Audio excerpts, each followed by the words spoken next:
الحمد لله رب العالمين والعاقبة للمتقين والصلاة والسلام على سيد الأنبياء والمرسلين جزا الله عنا سيدنا ومولانا محمدا صلى الله تعالى عليه وسلم ما هو أهل الصلاة والسلام عليك يا سيدي يا سيدي يا رسول الله.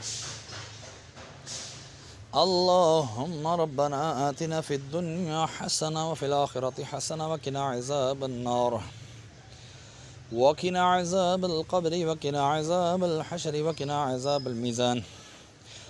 یا الہ العالمین ہے مالک و مولا، مولا عز و جل آج جمعہ کا دن ہے مولا. جمعہ کے وقت کے بعد مولا جمعہ با جماعت پڑھا، اس کے بعد مولا عز و جل سورہ فاتحہ کی تلاوت کی، مولا آخری 10 صورتوں کی تلاوت کی، سورہ اخلاص 3 مرتبہ پڑھی ہے، والآخر درود پاک پڑھا. اس کے علاوہ جو بھی ذکر اذکار کیا تیری بلند و بارگاہ میں پیش کرتے ہیں، مقبول و منظور فرما. اس کا اجر و ثواب تو اپنے شایع نشان مجھے عطا فرما مولا. جو تو نے ثواب عطا فرمایا تیرے محبوب صلی اللہ تعالی علیہ وآلہ وسلم کی بارگاہ بسمنا میں ہدیۃ تحفۃ نذرانۃ عقیدۃ ندبا پیش کرتے ہیں، مقبول و منظور فرما.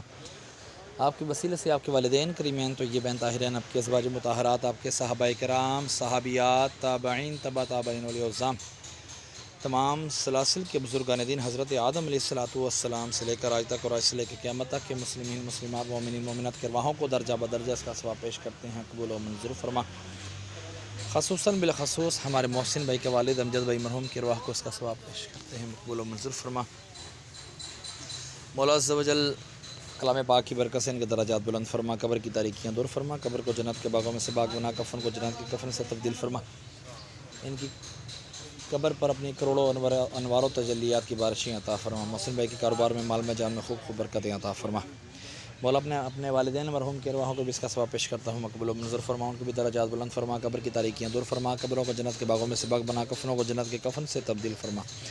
مرنے کے بعد سارے کا سارا ثواب مجھے بھی عطا فرمانا. وصلی اللہ تعالی علی خیر خلقہ محمد وعلی آلہ وصحبہ اجمعین برحمتک.